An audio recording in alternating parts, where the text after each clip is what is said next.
You live from my apartment. It's Rob has a podcast, and now here's a man who also cries every time a butterfly lands on him. Better not land on me. I'm Rob Cesternino. Hello, everybody, and welcome back to our Eviction Night special. At the end of the round trip tickets, no tickets are redeemed, and we are ready to talk about the eviction of Poli Calafiore. But the question will be at this hour for how long, as a post-jury buyback is coming into the game next week. But a lot to discuss with a great panel here tonight. Of course, joining us here once again, it is a Thursday. So, of course, you know we're going to hear from Brent Wolgamott. Brent, how are you? Rob, doing great tonight. Happy to be here and happy to be with my girl, Allie, from our RuPaul's Drag Race podcast. Introduce her now. Throwing an introduction to Allie Yes. Lasher, who joins us for the first time on the live show. Hey guys, I love the double introduction. That was amazing. A double introduction for those of you guys who are listening to the podcast version. Allie, of course, that you can hear on a number of our RHAP-ups, including the MTV Challenge RHAP-up and Are You the One, and the newly added RuPaul's Drag Race RHAP-up, which will be dropping soon with Brent, with Allie, and with Mike Bloom. That Allie has a poster of Paul on the wall, a friendship poster. I love it. I'm getting political. I'm getting into the spirit. It's too soon to tell if this is my favorite episode, like it's too soon to tell with Paula and Zakia, but I'm willing to say it's my favorite episode of the season. That means no. That means no. I just want to say, every people, that means no. All right. Allie, why was it your favorite episode? Because that you're just a typical Jersey girl, and you just want to see a Calafiore brought down. I have so many things to say about everything Pauly has said this week. Like a typical Jersey girl, I would probably also reject Pauly, which I feel like is what has happened to him his entire life, which is why he has animosity towards typical Jersey girls. Yeah. I just love the energy of this episode. I mean, so many things were hysterical, like from Pauly's apple pie flag waving to just the absurd goodbye eviction speeches. I mean, I'm so excited to be here talking about this. Great. Yeah, it's a lot of fun.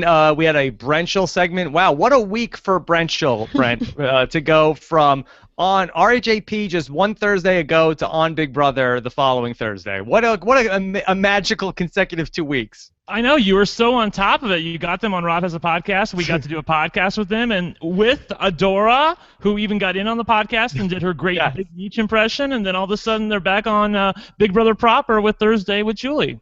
Yeah, she had her RHAP debut 1 week before she had her debut on the Big Brother Propa 604. Anyway, so we've got a lot to do tonight. Of course, the first of two, actually it's the second of 3 nights in a row where we're doing our live Big Brother show. We are going to be live on Friday night as well, following the Ziggy Marley Carnival that is taking place, which this just looks like one of those things that it's going to be too good of an opportunity to pass up to podcast about this. Brent, are you a big Ziggy Marley fan?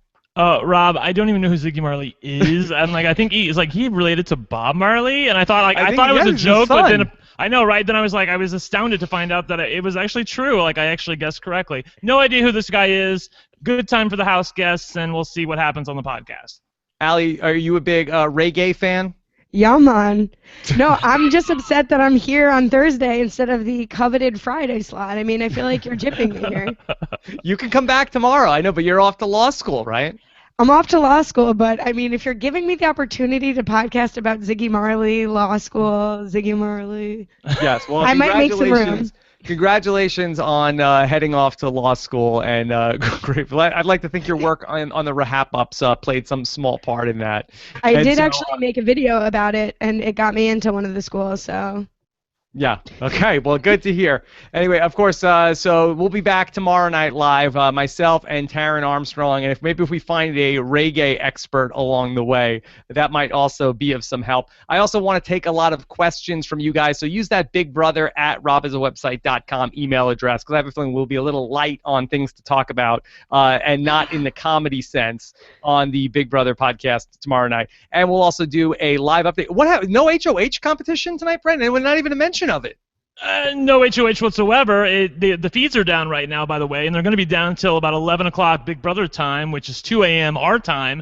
I have no idea what's going to happen and why they couldn't show it. I thought the buyback was going to happen tonight, actually, but then when they announced that it was going to happen next week, I was like, well, why aren't they at least showing us the start of the HOH competition? It seemed odd.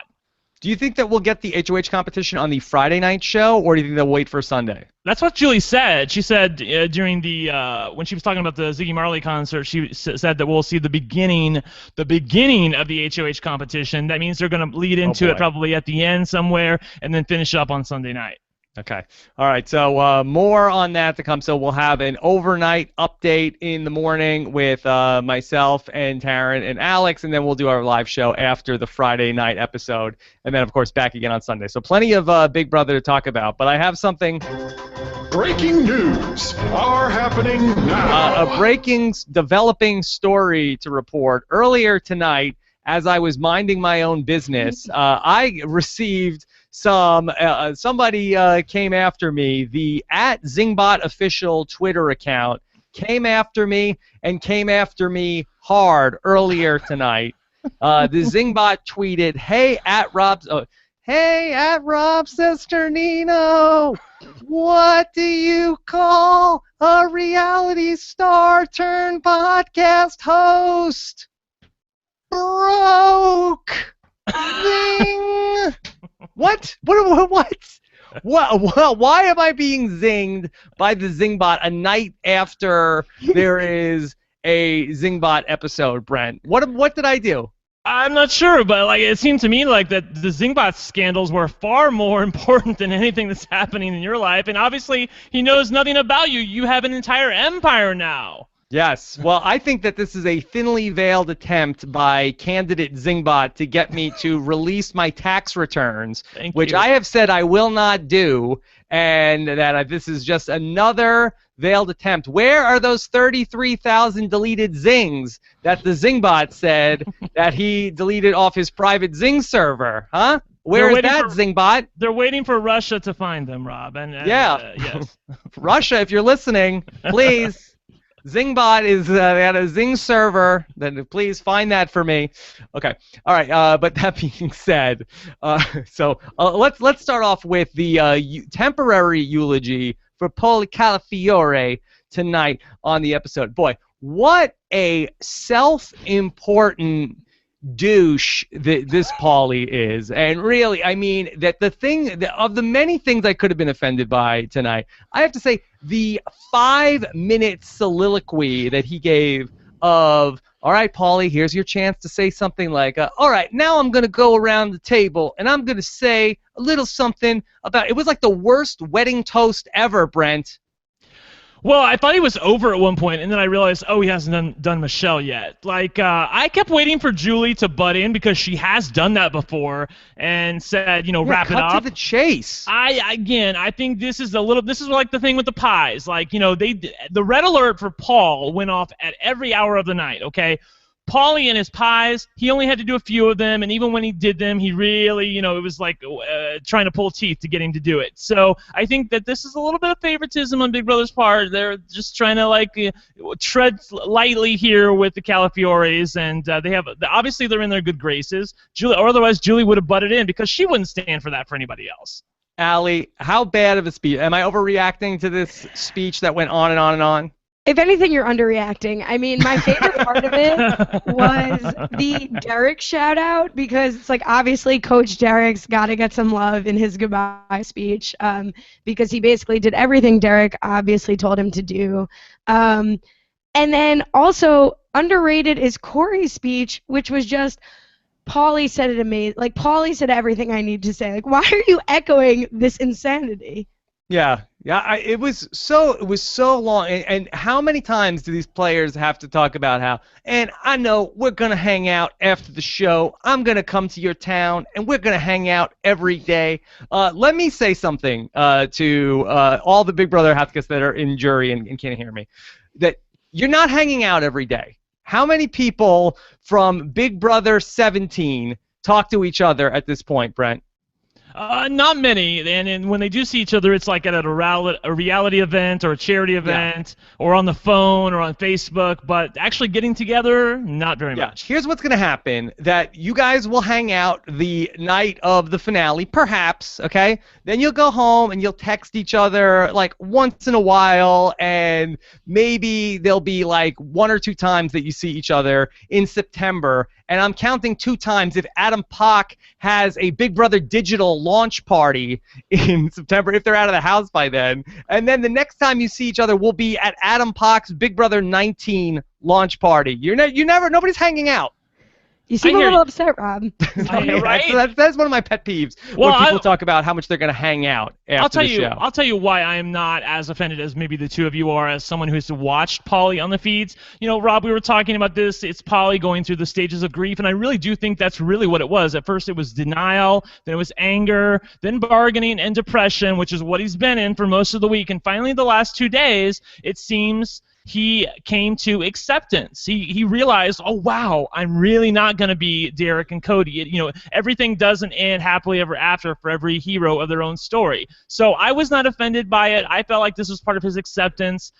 Of course he was a douche when he did it, but I was like, at least he's having a good time now, which is more than you could say for him most the preceding week, because it wasn't a very Brent, good time. I get mad about this too on Survivor when people lose the game and go out in sort of embarrassing fashion, but then declare themselves the winner of the game. And I felt like that we were getting a lot of that tonight with the I know that I've got a fantastic life and everything is perfect already for me, so I didn't need this, and I know I'm going to be friends with everybody after the show, so it doesn't matter. I just want to hang out with you, Julie.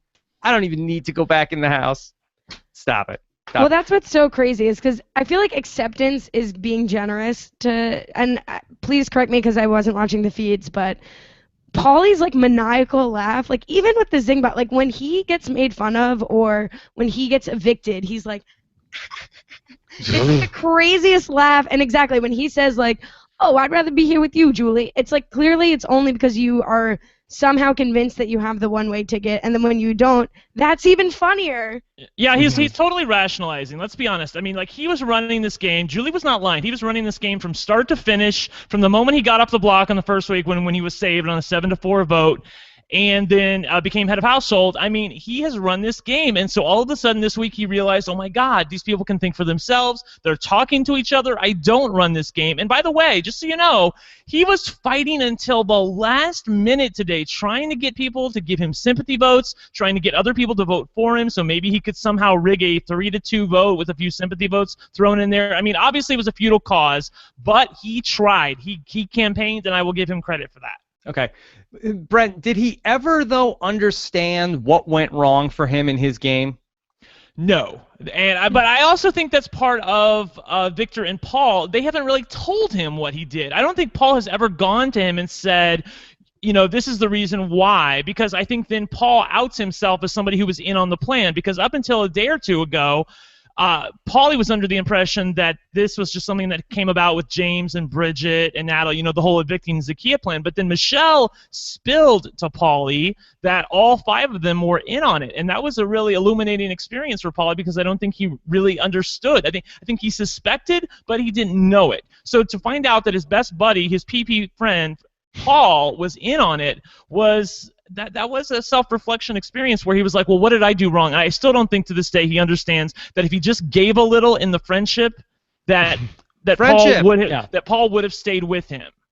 So I want to talk about some of Pauly's other comments when he came out of the house. So this is a clip of Julie asking him about him wanting to basically quit the game and throw in the towel. This is from earlier tonight. Talk about throwing in the towel.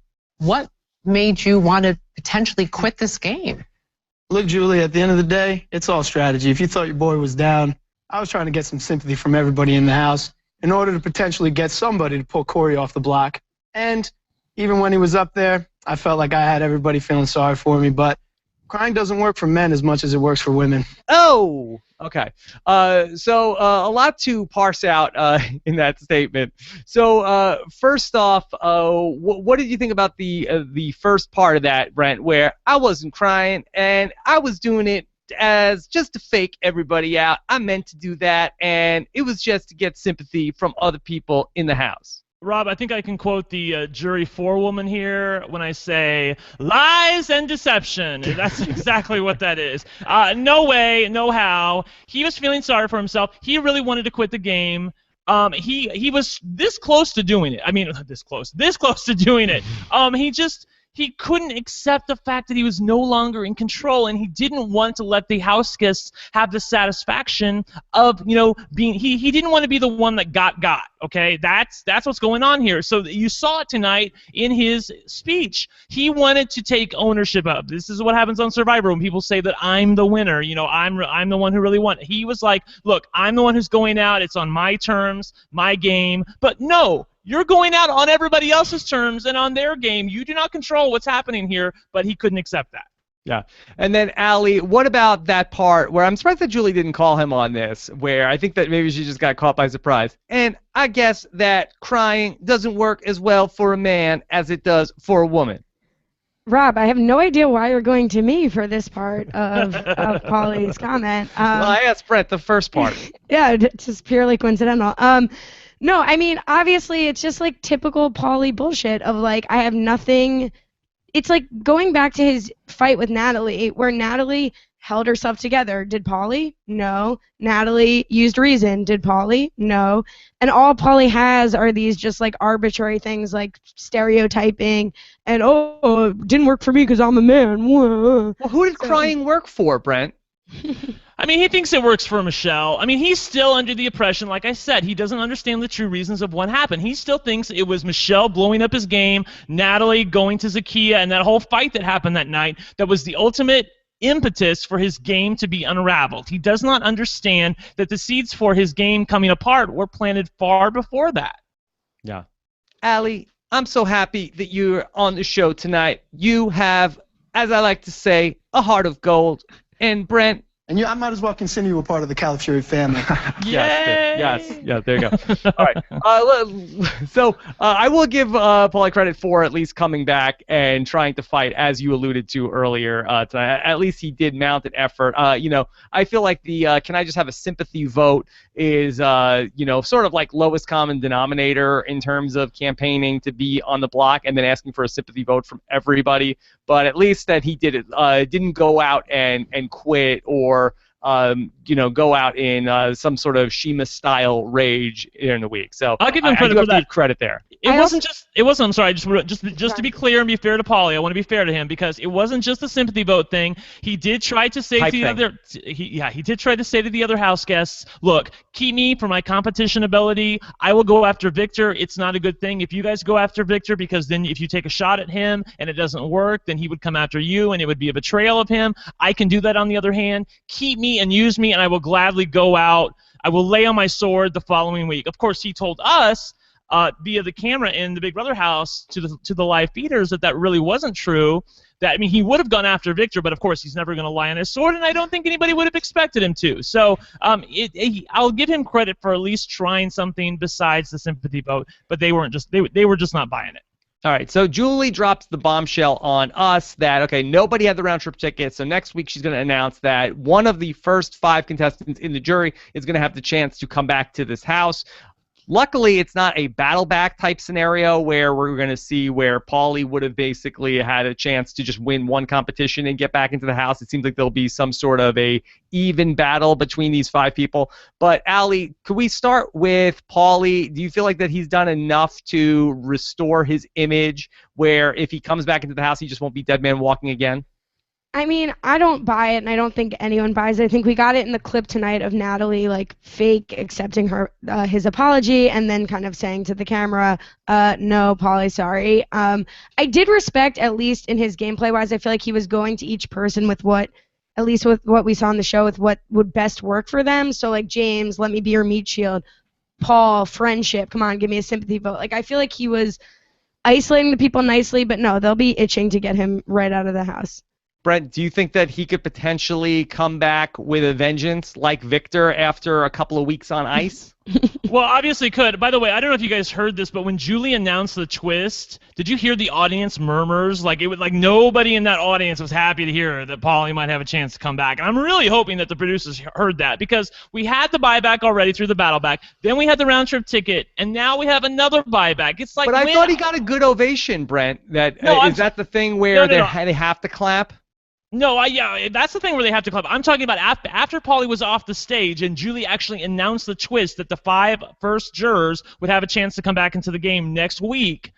All the crowd was murmuring there. If you go back and listen to it, I mean, I thought it was really startling because it's the first time where I've ever heard from the crowd. Anyway, the point being, like, yes, I do think he can win a competition. Obviously, in any competition, I think he's probably an odds-on favorite. I think this is why it's imperative that the house guests get Corey out of the house this week. That way, only one of them come back, because if the terrible trio, Paulie, Nicole, and Corey, get back together when there are only 6 or 7 people left, they could literally run the game. That they would be in a situation that the Oz twins were last season, where if they played that one competition right, they literally could have got to the end, all 3 of them. So it's imperative that they get Corey and Nicole out of the house this week. Well, I just want to say that, speaking of the people on the jury, I loved that jury segment tonight, and that was so much fun.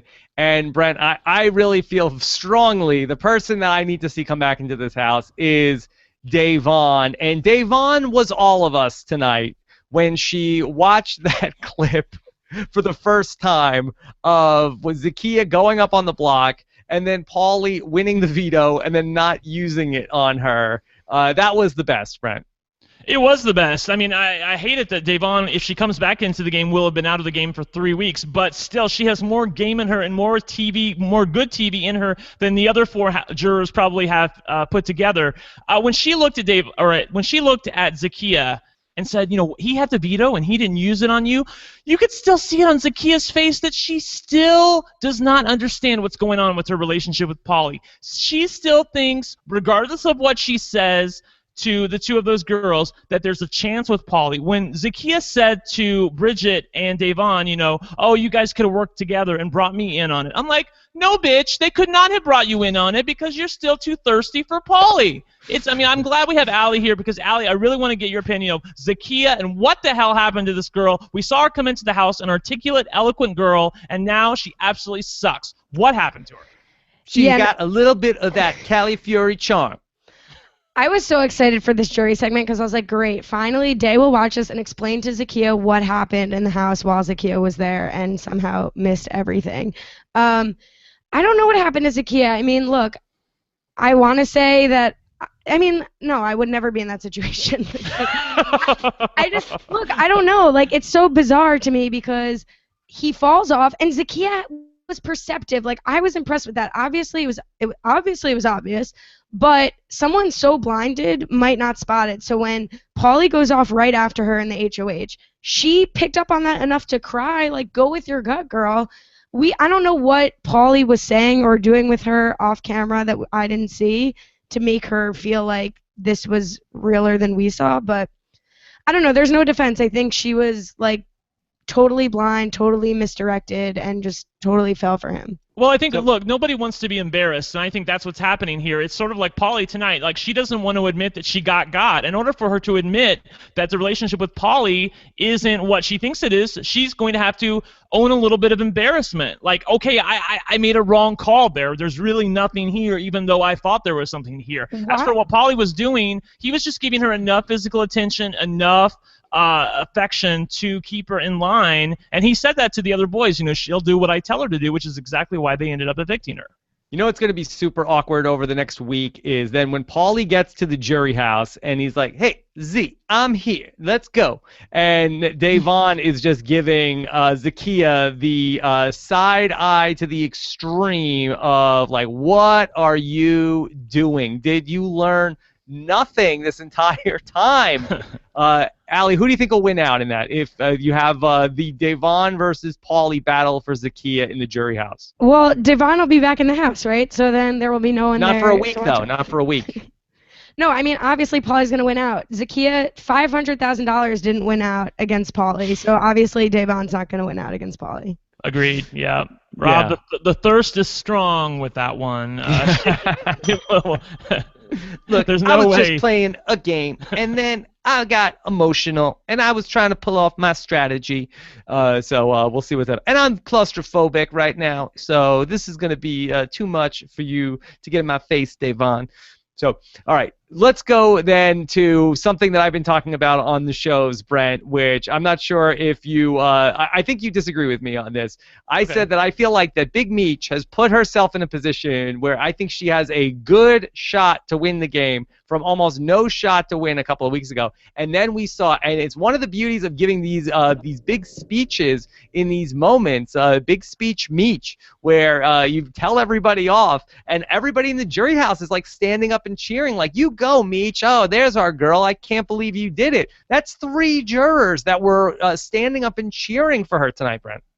Yeah, and that's very important. A lot of people underestimate this in the Big Brother house. You know, the house guests who are in the jury, they do not see what happens in the Big Brother house except for the competitions and the eviction. So that they see the speeches before you're evicted. It's important to use that to speak to the jurors and use that to get them to root for you. I think Janelle tried to do this in All Stars. Other people have tried to do this where, I hope they have 2 DVDs for Paulie's speech tonight. Well, possibly, yeah. It might run a little bit long there. But, I mean, look, people are going to see that, and they're going to empathize with you. So I love it that Michelle did that. I agree with you that she's put herself in a position now where she can win the game. As to whether or not she will is another story, but she was drawing dead before. I think I agreed with Alex. She was drawing dead.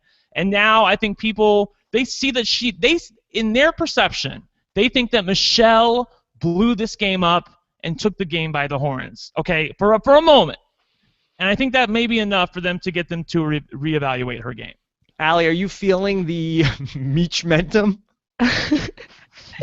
No, honestly, I want to ask you guys, like, what am I missing? Because besides for the, actually, that makes sense to me that, okay, the jury, at least these 3 women are hearing this and are happy to hear it. Other than that, I mean, I feel like she got a great nickname, and all of a sudden, like, she's a great game player. I feel like aside from having the jury hear it, that was like the dumbest thing. I don't even know that was premeditated. I don't believe that was premeditated. That was just her playing emotionally, mouthing off, like trying to blow up the game before she left. When she wasn't out of the house yet, I don't understand how Meech can be considered a good player at this point. I feel like she's just rewarded for having been a bad player. Like, now she's a GOAT, so that's like somehow, I'm supposed to be impressed by the fact that she made herself a GOAT? But no, I don't think since when do you have to be a good player to win Big Brother? Exactly. You just have to be somebody that they like. And right now the jury certainly likes Big Meech. I don't like her. Okay. Well. Yeah. All right, well, let's explore this. Why don't you like her? Just because you feel like that as a game player that you don't think that she's on the top level, or just because she's not Paul?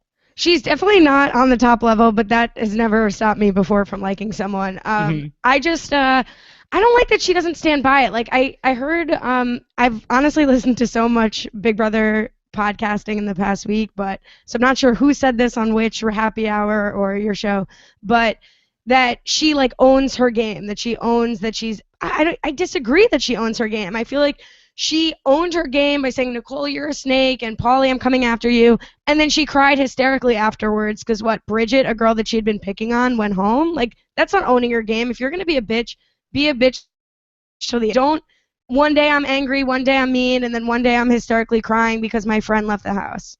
Yeah, and I don't want to be painted into being like this huge Big Meech apologist. I'm just looking at the game board right now. And I see her as somebody that she's got 3 people in the jury house that are cheering her on right now. And this was before I even saw tonight's episode where we actually saw them cheering for her.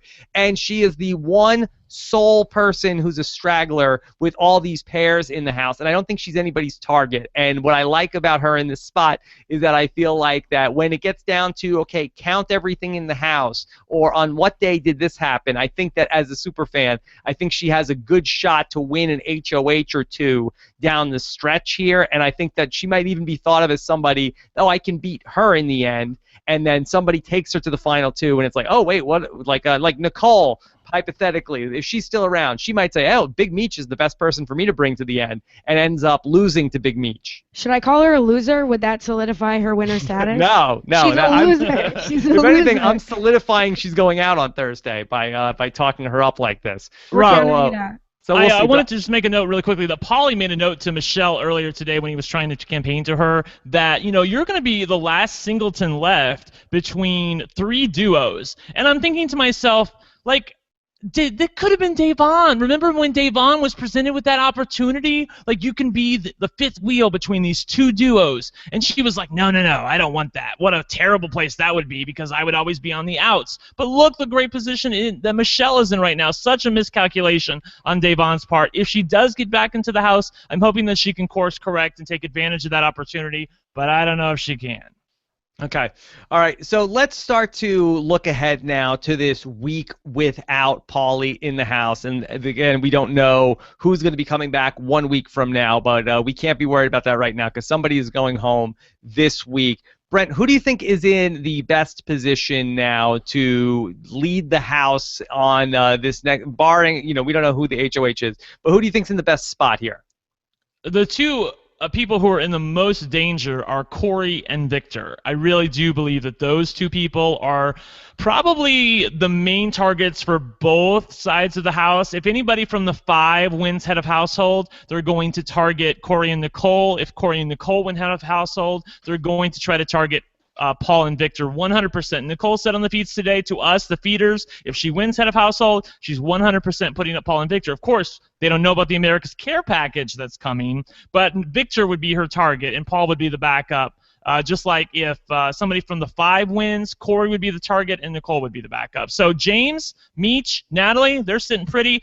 So they should not win head of household this coming week. So, of course, I'm sure they're going to try. Natalie told James, I think we're in a safe spot right now, but you should still try to win head of household. And I'm screaming through my computer going, no, don't do it, because there's literally nobody that would put them up this week.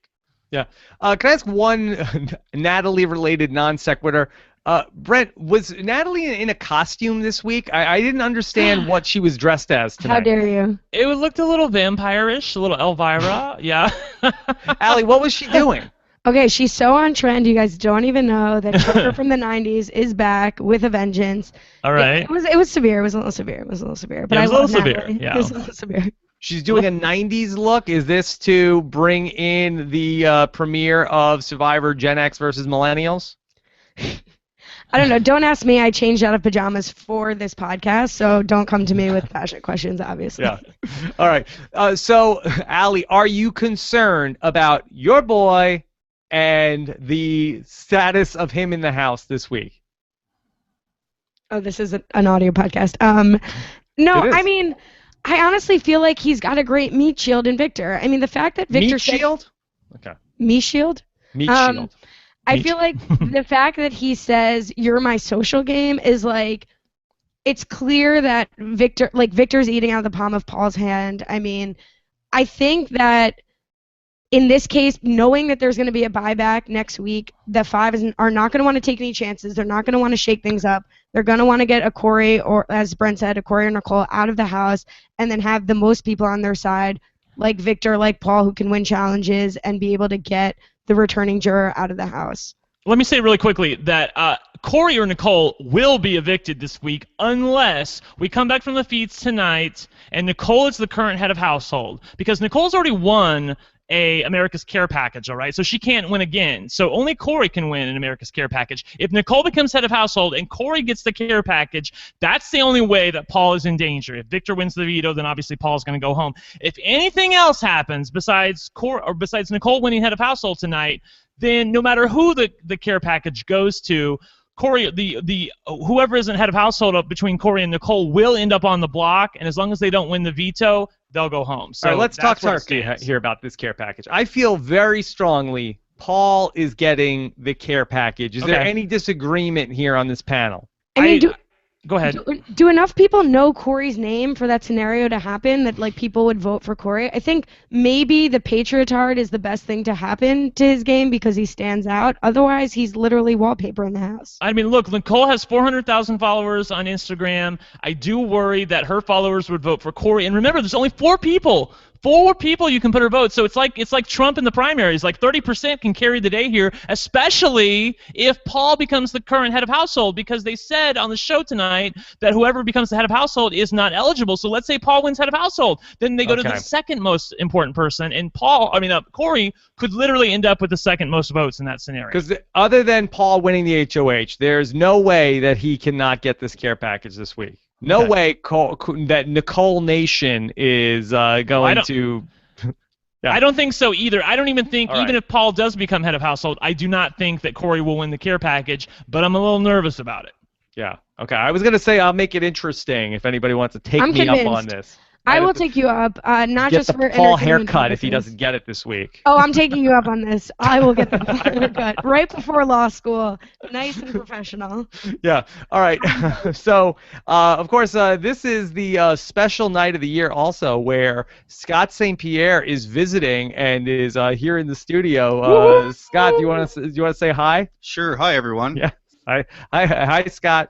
Scott, how are we looking on questions tonight? Got about 23 questions. 23 questions. Oh my goodness. We don't have time. Allie has a plane to catch in the morning. 9 a.m. 9 a.m. 9 a.m. All right. You ready to dive into some of these questions as we go along here? Okay, here we go. Why don't we start off with question number 1, and this is from Blake Benji. At this point in the game, who's the safest bet to take to the final 2 and win? All right, so if we're going to say a person who is, I guess, call your winner pick is the question, not in terms of taking to the final 2 as a GOAT, I guess. Brent, who's winning Big Brother 18? Oh, God. Oh, boy. I have to say Paul. I think the house guests really underestimate Paul. By the way, this isn't a spoiler, but earlier this week, I think it was yesterday, he did this great puppet show where he took the bird that was on Corey's hand, they named it Baldwin, and he made it into a puppet with a stick on its wing.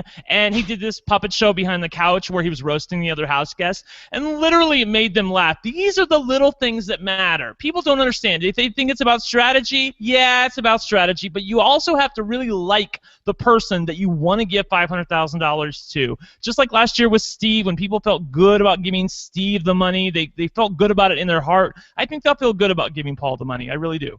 Yeah. Allie, do you have a winner pick? Are you going to say Paul also? I want to say Paul, but I will say that my own LFC, Andrew, my friend who sends me all the live feed info I need, he sent me this hilarious clip of Victor doing the same thing with Baldwin, the puppet, which I was actually thinking that Victor was a total dud until I saw this hysterical, I don't know how long it was, bit with him doing the puppet too. I think, though, that Victor will not cut Paul, which is what he would need to do to have a chance. And then there's the whole I got voted out situation. So I would put my money on Paul right now. Well, that's what is actually really fun about this season, and it's so not the case from like 2 weeks ago. I mean, maybe outside of Corey, is there anybody that's still in the house that you feel like can't win, Brent? I feel like I could make a case for just about every single person there. I just can't imagine mushmouth Corey winning against anybody. I don't know. I worry about. I think even Corey has a inside straight chance of winning the game because if he gets to the final 2, can't talk, Brent. Well, nevertheless, he said, remember the speeches have become less and less and less important. If, Nicole and Paulie and Zakiya is on the jury, that's 3 votes right there. 3 votes. So, it's not like he's drawing dead. Somebody who goes up against Corey in the final 2 would at best get a 6-3 win, no matter if the other 6 jurors absolutely love them. So that makes me a little nervous. I think I agree with you. The rest of the house guests all have a chance of winning the game. I put Paul at the top. Victor right behind him. I do agree with Allie. And Victor has been such a revelation, seriously. For this guy who got evicted during week 2, who I didn't care about, to now come back and literally be one of my favorite house guests, it's amazing. He says such a personality. Like, he's shown so many things now that we did not see before. And I'm so thankful that we get a chance to see it. So even though I do harp on the fact that I really hate these buybacks, it's been a great experience watching Victor grow throughout this game. Yeah, and when we're talking about somebody that can win, I don't even think we're talking about it in like, well, I guess anything could happen. Anybody could win. I think you could make a case for everybody there in the house, except for Quarry. Allie, are you on the Victor bandwagon as a character? I mean, I don't love Victor. I think he really lost me on his Mardi Gras, like, here are your beads speech. Hey, that speech was on fleek. My speech was on fleek. I'm only upset, honestly, that his speech on Wednesday was decent, so I don't have anything to really rip on here, but that's relevant. I want to know, though, who does Nicole beat? Like, who? I don't, besides Quarry maybe, but I don't see a situation where they get there. And I don't know if James, besides Quarry and Nicole, like, I feel like James almost loses to Victor and Natalie 100%. I think Nicole has a decent shot against Big Meech. I mean, she's got 3 votes locked up. You know, if she can get 2 more from, you know, James and Natalie, I think that's a possibility. I mean, who knows how the rest of this game is going to go down if people feel like they got stabbed in the back by Big Meech. You know, Nicole, if things go according to form, Quarry is about to be evicted this coming week with no matter what happens because of the co-HOH America's Care package. If Nicole is left in the house by herself, people kind of forget about her. On the other hand, like the Zingbot said, she really hasn't been doing much at all, and I think the other house guests agree with Zingbot. I don't think they think much of Nicole's game. She basically sits in a corner. I literally turn on my feeds. She's sitting in the corner with Quarry, cuddling. That's all she does, and Nicole or Michelle said she only talks to people the night before an eviction because she wants to make sure she's safe whenever somebody else gets head of household. Okay. All right, let's go to another question. This is from Jameer Floyd. Was this one of the best jury segments we've seen in a while? That was a really strong jury segment. I mean, strong jury segment. I think there have been others where some people who really hated each other come into the house, like when Shelley came into the jury house and had to confront Big Jeff. I think that was there was some steely eyes going on there. So it was good times at least. You know, when Bridget came in, I think Zakiya and Davon were like, eh. So that was about the most they could muster for her, and I think they were glad to hear that Polly and Nicole and Quarry were now on the outs. Okay. Let's take another question from Stephen H. Was that a compliment by Big Meech calling Paulie a poor man's Derek? Allie, did you think that was Big Meech sucking kneecaps on the way out the door for Paulie? I don't think that was her intention, but if someone were to call me a poor man's Rob Cesternino, I would take that as a tremendous compliment. Oh, boy. There's never been a worse insult. I feel like in Paulie's mind, like, he'll spin that just because he's a little not right, and he'll spin that into being a compliment. But no, I don't think that was her intention. Yeah, it definitely wasn't her intention. She was trying to throw shade at him. Just like she said earlier this week, Paulie, you'll never be Cody or Derek. Yeah. Well, you just said I'm the poor man's Derek, and he won, and I'm the second best that didn't win, so I guess that I am a poor man's Derek. He's literally the poor Derek. Yeah, I'm poor Derek because I didn't win. Okay. But I'll make a milli by next week. My city says if Paul wins the bribe care package 2 weeks from now, how do you think he'd use it? How would you use it? Brent, have you given any thought to the bribing care package yet? No, because I don't really understand how it works. Like, he's getting, is it $5,000 or $10,000, and he has to bribe somebody? $5,000, yeah. Okay, I mean, like, James won $5,000 already. Like, I can't, I mean, are you really going to throw away $5,000 for, I mean, are you really going to throw away $500,000 for $5,000? I feel like Dan Giesling said it best in Big Brother 10, like, no, like, that's not going to happen, you know? I think they've tried this bribe thing before, and it never really works. I don't know what he would need to do. What about Bunky? Did he? Yeah, maybe. I don't know. Like, it's not going to work. Didn't he take $5,000 and make the house eat peanut butter and jelly sandwiches? Possibly. I'm not sure exactly what like. How does it work? Do they have to bribe the other house guests, or do they have to take a deal from America? I don't understand how it works. Yeah, I don't know. I don't know how that's going to. Nothing will come of this bribe. Mark my words on this. Well, do you think Paulie would have taken $5,000 to use the veto on Zakiya? Like, in a situation like that, can you use it like that? Like, if you use the veto, I'll give you $5,000. I think he would have. I would have. Yeah, he should have. Obviously, I don't know what he was thinking. Yeah. All right. Well, Mr. Epic says, do you think that Zakiya has finally jumped off the Paulie train, or will she run back to him for the 1 millionth time? Instead, I would like to hear from the panel, what would it take for Zakiya to jump off the Paulie train? Allie, let me start with you. what would have to happen? What would Paulie have to say or do to convince Zakiya that this is not going to work? What would have to happen? Oh, to convince her it's not? I thought you meant to convince her it's going to work, and it would just be like no, a accidental glance. Nothing.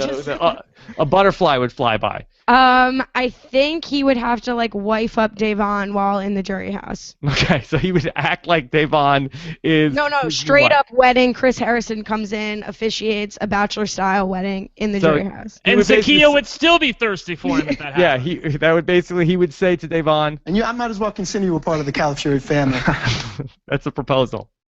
But he's not so good with proposals, I heard. I'm telling you, this girl has been told 1,000 times that it ain't going to work. Paulie's tried to tell her in so many words. Other people have tried to tell her. She will not accept it, okay? What would have to happen, Brent? I don't know. This is what irritates me because she could have been a great Big Brother player. I liked her in the beginning of the game, and now I can't stand to look at her. I really can't. It's such a waste.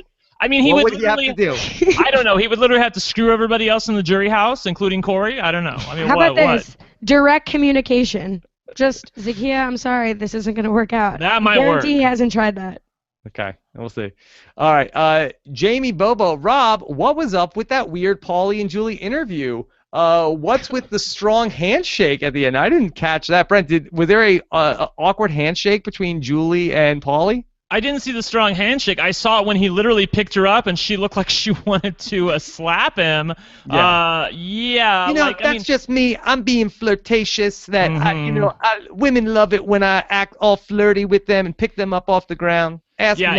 Somebody had given him some happy pills right before the show started. Like either that or he was drinking. One of the two. Like he was a little bit too happy, I think, even for Julie Chen.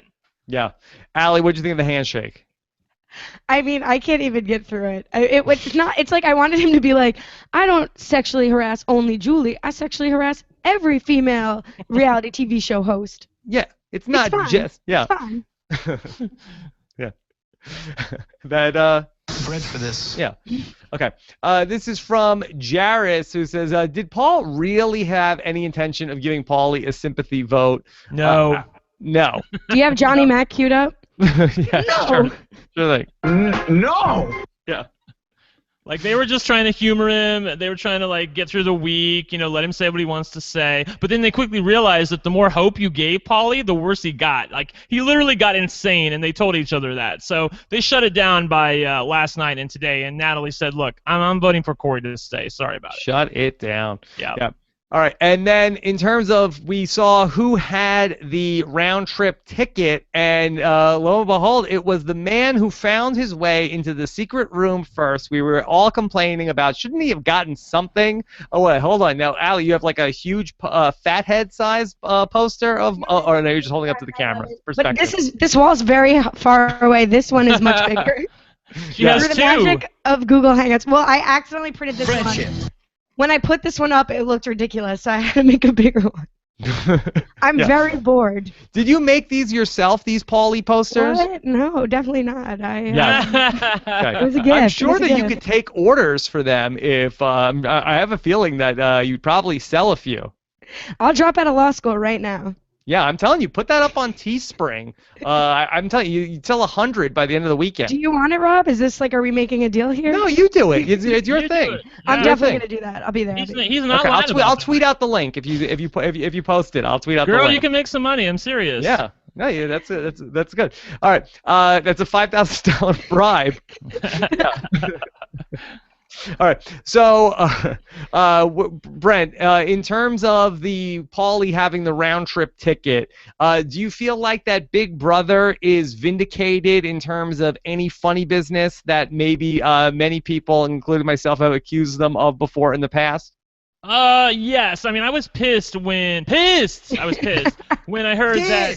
I heard that the person who found the room first didn't have any other advantage over the other house guests. So it was great to see that Paul was indeed the one who, in a 1 out of 12 chance, actually picked the right ticket. Of course, he was never really in danger of ever going home. So I'm sure the minute Big Brother saw that it was him, they realized, gonna have to do some other buyback now. And so somebody's coming back into the house next week. Oh, joy. Oh, joy. Okay.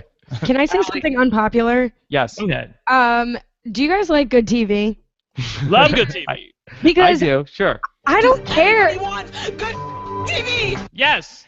In this situation, I don't care if they were to have rigged it for Frank to come back or for Paulie to come back or for, Day to come. Like, get someone good back in the house. Like, that's what I want. Rig it. Rig that situation. Not all the votes, not everything, but rig the little envelope. Okay. Well, so this is what you would like, Allie. You would like some sort of like American Idol save where that the person comes out of the house, they sit in the chair, and production has like a buzzer that they can use one time a season, and it's like, all right, let's find out right now. Are you going back into the house? And it's like, you go back in. And where should they have used that? On Don't Frank? tell me it's happening. That's the thing. Have the courtesy to lie to me. Make it a nice production, exactly as they did. I was when I saw like Grodner tweeting about Frank, I was like, okay, this is so perfectly orchestrated. Give us what we want. A, give us something to bitch about. And B, give us someone exciting back in the house. But again, it's unpopular. Well, Allie, they didn't even have to rig it. Literally, they did this all wrong. Where there was actually more of a chance that the round trip ticket would not be used than it would be used because there were 7 tickets left and only 5 of them got used. So it wasn't even a 50-50 shot. They should have just had some sort of wheel or some sort of thing they could punch on the way out, like a punch board, like The Price is Right, with like 5 holes. You punch out a hole, and if you pull out the round trip ticket, that's it. So at least they know it gets used. But rig it. But she's saying that at least pick the best person. Where I think that I'm not against that. Then they could have done something where America voted on the 5. Once they get 5 jurors. Don't leave it to America. Oh, okay, all right. Well, if I think if America voted. Oh no, you're right. Paulie would probably come back in then, so that would be good. That would not be good. I like the save. And we should have like some sort of like Big Brother Supreme Court, and the Supreme Court gets to make one save a season, and let's put like Dan Giesling and Dr. Will on the panel, and then one time a season they get to pull the lever. And they're like, okay, guys, you pulling? Is tonight the night? Right. Like, if they gave you TV, let's go. exactly. Okay, I think the political veto is going to your head there, Rob. That would encourage people to play the game, Rob. That would be good. Yes. I like this idea. The Big Brother death panel. And Rachel Riley. Rachel Riley, yes, Dr. she Will. could be on it. Yes. Thank you. Let's just try it out for the internet version. We never try anything. Look, I'm open for a lot of experimentation on the internet version. I like this. Okay. This is B. Sarpong. How awkward is it going to be when Paulie enters that jury house? I think it'll be awkward for about 5 seconds until Zakiya is like, I'm not mad at you. Yeah, I agree. It's not going to be awkward at all. I mean, like, Paulie has heard some things in the Big Brother house about Zakiya and how she was fake with him, and Zakiya has heard some things conversely about Paulie was fake with them. So they have ammunition against each other if they want to use it, but it was always a physical relationship to begin with. I mean, people, it was a physical relationship only. Zakiya is fooling herself if she thinks it's anything but that. Frankly, I think Zakiya is okay with it being a physical relationship. Just have fun in the jury house and get it over with. It's only going to be awkward for the other jurors. Yes. It's not going to be awkward for Paulie or Zakiya. Agreed. Yeah, hopefully Bridget can have a new house plant that she can talk to while she's in there. Mr. Jenkins. So we don't have anything to report on the spoiler front, right, Brent? Nothing. Feeds won't come back on until 11 p.m. Big Brother time. We'll keep it going. Yeah. Scott, how are we doing on questions? We got about 10 or so more to go. Okay, let's keep going. All right, Allie doesn't have to catch that flight for a while. Shannon Kish, is anyone else surprised that Rachel said she was rooting for Natalie to win, who has yet to win a competition? Brett, I know you were very upset with Zakiya saying that she had to play hard, that she was her version of Rachel Riley. Is Natalie fit the bill for you? Natalie does. I mean, I wish she owned it a little bit more. Like, in the house, she's constantly saying, like, I don't have a chance to win. But she is also letting other people believe that James was the driver behind some of these decisions when in reality it was Natalie. Although James, to his credit, or to his discredit today, said, basically, I do whatever the old woman tells me to do. That's what he said. Well, he said 2 things in a matter of minutes, where he ended up saying, first, he said, like, I'm all about good big game moves. I'm all about good game moves. In talking to Paulie, and then Paulie was like, James, can you save me? Can you give me a vote? And he's like, well, I gotta talk to the old lady. Whatever the old lady wants to do, that's what I'm gonna do. Yeah, he's a real Keith Nail. I know. Apparently feeds are back on, but there are no spoilers to report as far as the head of household goes. The house guests are just rehashing what happened the week leading up to Paulie's eviction. Everyone's trying to make good with everybody because they don't know who the head of household is going to be. You know the drill, Rob. This is I'm not getting the spoiler drop? Yeah. Well, I mean, there's nothing going on, you know? Damn it. Yeah. Nothing going on. I'll be back tomorrow. Yeah, we're going to do the spoiler drop, and then we'll give you the Ziggy Marley playlist, Allie. Okay. Amazing. Let's keep going. Mr. Epic says, how real are Michelle's chances to win? Not only is she by herself with no showmance to paint a target on her back, but the jury seem to love her. All right, let's put a number on this so I don't get accused of saying that it's a definite that it's going to happen. I will say the over-under for Michelle winning, I will put it at 20%. I think it's probably a little bit higher than that because I don't see... even higher. Okay. Because I don't see... Mainly because I think she's going to get to the final two. I really don't see anybody evicting her anytime soon. I mean, why would they evict her? Right, 30%. 30%. Do I hear 30%? I'll take 30%. The only way that 30%. she gets... The only way she gets evicted is if she's on the block with the other half of somebody else's pair, meaning like if she's on the block with Paul and Victor as the deciding vote, obviously Meech would probably go out then. But that's the only way I see her going out. I could see her going out at like the final four also. Sometimes that final four vote can be a little wonky in terms of who goes out, and it's not really somebody that we expect where somebody wins the HOH, somebody wins the veto, there's only one vote. Whoever, she's up on the block against the showman. So I don't think she's guaranteed to make the final two, but I think that she's probably in a pretty good spot. I'm just excited because that felt like an episode of Card Sharks. Like, I'll go a little bit higher. I think it's a little bit higher. All right, Allie, higher or lower than 35% chance for Meech to win the game? I mean, it's got to be higher because I don't want her to win, and nobody I ever wants to win does well. So I would put it at like 95% that I'll be upset. Pissed! No, I mean, I think it's higher than 30% because I feel like the situation where Paul's not in the final two would mean that Meech advances. Like, I don't see a situation where Paul's not there. What am I saying? No, I just feel like if Paul isn't in the final, Paul beats Meech, but if someone gets Paul out, then Meech, I think, has like a pretty clear. I think Paul beats anybody if he makes it to the final two. Brent, do you think there's anybody that can beat your boy in the final two? I mean, I don't know. You never know how juries are going to go, especially with the jury of 9. But I don't think anybody can beat Paul in the final two. No way. I don't think so. All right, Allie, which player currently in the jury house do you think has a chance if they came back in the house to win the game? Oh boy. I mean, I guess it's hard because like the one time Bridget was playing her own game and not just trying to like win comps because of Frank. Like we lost her right away. So I mean, I think Bridget has a good pile of people to work with. I mean, she has good dealings with Mish and Natalie and James. But I would say Day is the only one who has a hold of what's going on in the house. Brent, who do you think could potentially come back in the house and win? And if it's nobody, why are we even bothering with this? Oh wow! I'm trying to think of everybody who's going out. I mean, I don't know if it's the person who goes out this week. If they go out and they come right back in, I think that's the person who probably has the best shot. Everybody else, I think, is drawing dead at this point. No one was not an option for me. Right. Yeah. Okay, Does the person who comes back into the house, do they need to pair up immediately with Victor and say, okay, Victor, you went out and came back. I went out and came back. We need to be to the final two. They have to vote for one of us. We probably can't beat anybody else, even though I think Victor could probably beat people. But if we go to the end together, they have to vote for one of us. Brent, is that a possibility? The old Burton and Lil. It's a possibility, but two problems with it. Number one, Victor is entirely too loyal. Why does there have to be a problem with it? Victor is entirely too loyal to Paul, number one. And number two, Victor thinks he can win if he gets to the end with double-digit comp wins because he keeps counting these battleback comps as wins, even though the other house guests don't. By the way, Rob, there is a little bit going on the live feeds right now, so I don't know if you want to talk spoilers. You just want to, you can. I mean, it's not very much, but you can get into it tomorrow with Alex and Taryn if you want, or we can talk about it right now if you want. No, I'll do it for Allie. She wants to hear the song. I had such a good Lil impression. Okay, thank you. All right, let's do one more question, and then we'll talk about whatever Brent's update from the feeds is. Okay, so Andrea ZZ says, with all of these comeback competitions, how realistic is it for somebody to even think of having a strategy and plan their next moves? I mean, does Nicole have the right idea about this? Is this just the right idea to survive the week, Brent?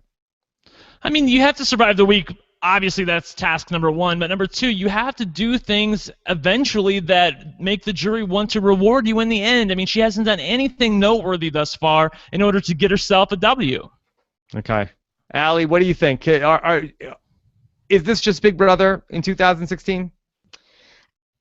I mean, I still don't know if somebody would win if brought back. I don't think it's a reason, though, not to strategize. I mean, I think you still need to be playing out every option in your head, keeping, like, there's a reason why Brent said, like, these three people are good no matter what happens this week. I mean, Nicole's put herself in a bad spot, so the last thing she needs to be doing is not strategizing. Okay. All right. So that's going to do it for the recap of the episode. We have some live feed business that we're going to take care of. If you are bouncing out here, be sure to join us for our recap of the Ziggy Marley Carnival coming to the Big Brother backyard.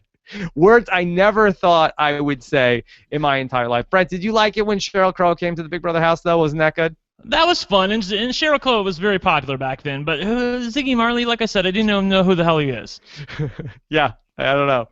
All right, so here we go. Just for you, Allie, here's some Big Brother spoilers.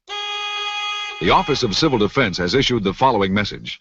This is a spoiler. Warning. A spoiler. Warning means that an actual spoiler against this country has been detected, and that protective action should be taken. I wish I had like the eagle and the friendship poster to also put up on there. Scott, were you dancing there? Yeah, absolutely. I can just help myself.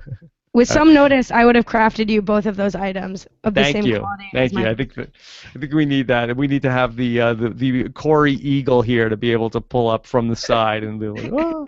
Okay. All right. So, Brent, what's happening?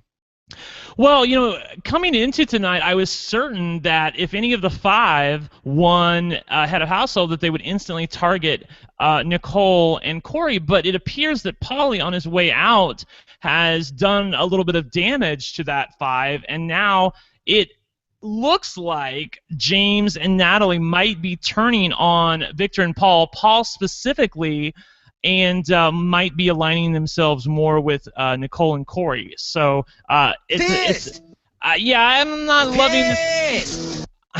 I'm not loving this plan either. I'm reading the update. It's very hard for me to podcast and read the feeds at the same time. But to summarize, Paulie hatched this plan before his eviction to turn Paul and Victor against Natalie and James. Right now it's working, as Nicole and Quarry and James and Natalie are now comparing notes on Paul's lies and ongoings in the house. So specifically, this is a Paul-related thing. I mean, Victor is sort of guilty by association, but it appears that, at least for now, Natalie and James have some questions about Paul, and if they win head of household, I don't know what's going to happen. This may be something where Taryn was talking about how the twist this week, the co-HOH, if Paul loses HOH, the twist might bail him out here, because it's looking a little dicey. Again, I don't know. Obviously James and Natalie are going to talk to Paul and Victor eventually and try to work this out, but for some reason James really trusts Nicole, and that's where a lot of this basis in doubting Paul is coming from.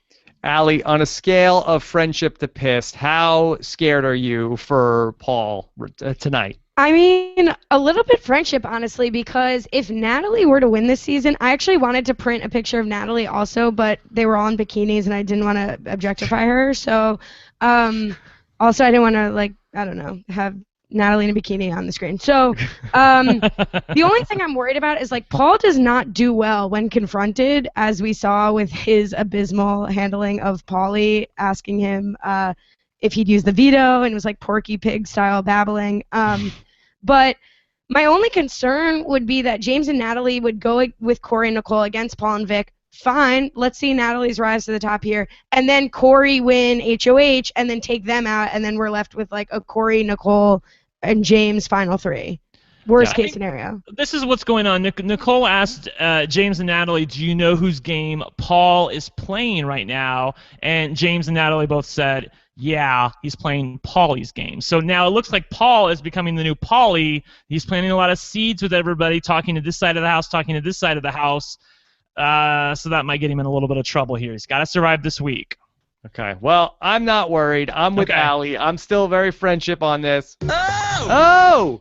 your boy is gonna win America's Care Package, and I'm gonna nominate someone, and we're fine. This is fine. Okay, we're fine. We're fine. We're fine. We're fine, fam. It's fine. Don't worry about it, Paul Nation. The things are gonna be A-OK, and it's gonna be great. Even if worst case scenario, Paul goes out this week, he's coming back in. He's coming back in, and Victor and Paul will be Team Zombie. They will be The Walking Dead, and they will be back to go to the final two together, and someone will win the game that got voted out and came back in. Do we see Julie say, like, oh, I misread the expiration date on your round-trip ticket. Actually, it's good this week, Paul. Go ahead in. Yeah, he'll be fine. I really think he's going to be fine. And look, Brent, if they ever were going to mess with the care package, then if Paul was in serious danger, this is the week that you'd get that production interference. Not that they need that. I think he won it fair and square, but there's no chance. If he looks like he's going to go out, he is the star of the show for them. Yeah, I agree. I am a little stunned to see this chain of events happening, although I guess I shouldn't be, because Nicole and Corey are capable players, and Paulie was doing an effective job in making sure he planted little seeds. I mean, this is what we can call the revenge of Paulie, because he got evicted this week, but he really, really was pissed at Victor and Paul specifically, because he considers them a weasel, so he doesn't understand that Paul would have stayed loyal to Paulie if Paulie would have just given a little bit in the friendship department.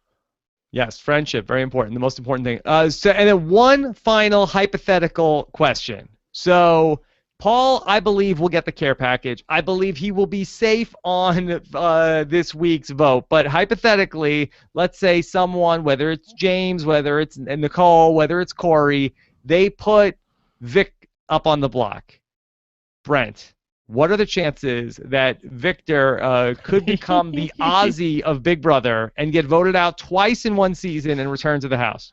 When they were opening up the envelopes, I was actually hoping that Victor had it, because that would have been great if he could have been, like, twice evicted, and now this is his third life in the game. I think that would be great. I mean, seriously, why not? This is the way this season's going. It might as well be Victor that goes out. Who cares? I mean, if he comes back into the game, I'd rather see Victor than Paulie. That's for damn sure. Allie, are you in on this? I think this would be fun. 130%. Yeah, 130%. Got the pause in there too. Very good. Yeah. Speaking of the Nolan twins, our own Alex Kidwell had messaged me before the show that friend of the podcast, Matthew Berry, was in a Twitter feud with the Nolan twins tonight after they were tweeting out spoilers. Matthew Berry was not happy to have the outcome of Big Brother ruined for him tonight. Pissed. Well, yeah. What's he doing? What's he doing on social media if he doesn't want to know? What are you taking their side? Oh my God. I mean, not that I would, but I don't get on Twitter if I don't want to know what happened on Big Brother. Come on, you know better. Well, that his job is fantasy football. He has to be on Twitter. There's a lot of football games on tonight, Brent. Okay, Spoken like a true live feeder, Brent. Yeah. Right. Yeah. Of course. Scott, what is this picture you put up here? You were talking about the Eagles, so I thought I'd throw that up. Okay. All right. So we got to see Corey with the Eagle. Hey, Brent, you know what? If I'm ever on Big Brother and I'm on the block against a guy who's having a nervous breakdown, you know what I'm not going to do? I'm not going to talk the guy down off the ledge and talk him into not getting penalty votes. Again, this is just his inexperience. I mean, he literally considers Paulie a friendship, a friend, a bro in the game. He doesn't even understand the game at this point. He really doesn't. It was very Brokeback Mountain too. Yeah, I wish I knew how to quit you, Paulie. Yes. Yeah. You're my boy, and I'm gonna visit you. It's like, come on, shut up, stop it. All right. So much fun tonight. Allie, you were a great addition to the show. Looking forward to hearing what you guys are going to be coming up with on the RuPaul's Drag Race RHAP-up. Why is this an extra special season of RuPaul's Drag Race, Allie? Because it's all-stars, and it's your best queens, except for one, as Brent and I would agree. Your girls. Back and ready to slay. And the twist, Allie. Yeah, I was. It's okay. No, I love it. This is why we were amazing. I stepped in your light. I'm sorry. I love it. All shade, all love. Or no shade, but it's all shade. No, so there's an amazing twist, or we'll see if it's amazing this season, where typically the queens lip sync for their lives, the bottom two queens. This season, as you might remember, Rob, that was the format. Now it's the top 2 queens will lip sync for their legacy and help decide which queen from the bottom 2 will sashay away. Okay. All right. Unprecedented. We'll see. All right. So that you guys will have a preview of the new season with birthday boy Mike Bloom, who it is, I believe, Mike's birthday tomorrow. So a happy preemptive birthday to Mike. I believe he's at a Ziggy Marley concert for his birthday, celebrating. That's what people tend to do. So, all right. Very fun stuff. Of course, Allie's on Twitter at Lash Tweets. Also, what else is coming up? The Are You the One finale? Well, speaking of Mike Bloom, the birthday boy, I had Mr. Formerly known as Mr. X, Mike Bloom, and Mrs. X, Angela Bloom, join me this week to wrap up the Are You the One finale. So that just dropped today. Really fun show with both of them. It's so funny that you say that because in my Google Calendar it says tomorrow event, Mr. X's birthday. Yeah, make sure you watch or listen to our RuPaul's Drag Race podcast. We preview all 10 queens, me, Allie, and Mike. It's going to drop tomorrow sometime. We talk about the new twist, like she said. It's alliances now on RuPaul, which we've never had before. Queens and alliances eliminating each other. Lots of backstabbing going on. I'm hopeful that it could be a very, very good season of RuPaul's Drag Race. And all of the queens who are back, with the exception of one, are really amazing queens, and I would really be happy with any one of those 9 winning the game. So, and the one who I really don't like, she ain't winning the game anyway, so we don't care about that. All right, fun stuff. Of course, we're going to have plenty more Big Brother tomorrow. Make sure you subscribe to the podcast. Go to robhasawebsite.com/iTunes. We'll have our live feed update on Friday morning, and then we'll be covering whatever they're going to put on for an hour. We'll be there. I don't know what it is. It may just be a reggae concert for an hour, but one way or the other, we'll have a podcast after. Send us some of your questions, and we'll get into some more long-form questions that you have. Big Brother at robhasawebsite.com. Allie, do you have a suggestion for the hashtag? I had one. Oh, please, Brent. I got a couple also. What do you got, Brent? It was Meech Mentum. That was the one. Yeah, you said that earlier. Yeah, Meech Mentum or a Meech Shield. So all right, Meech is going to be the theme of this podcast. Yes. Yeah, I'm sure Allie's in love with that. Yes, so we'll go with that. All right, so we have plenty of Meech Mentum coming out of tonight, heading into tomorrow. We've also got a preview of the new Survivor Gen X versus Millennials season, season 33. 2 o'clock in the morning last night, I was in this hot room talking to Josh Wigler, who was in France, and we had a fun preview of the new season. Brent, any hope that Big Brother Digital will be a Gen X versus Millennials season? Hopeful. That would probably leave me out of it though, since I'm 41 years old. So I don't know how. No, that's Gen X. That's okay. Gen Well, X. maybe I can slip in under the radar then. So what is Glenn? Yeah. Is Glenn Gen X? Glenn X. Glenn's eggs. Yeah. All right. Fun shout out. How we do tonight, Scott? You guys are great. Oh, okay. Yeah, level Yay! 1. Okay, level 1. All right. Thanks, all right. Level 1 recap. Looking forward to hearing what you guys have to say in the comments, and we'll talk to you again soon. Take care, everybody.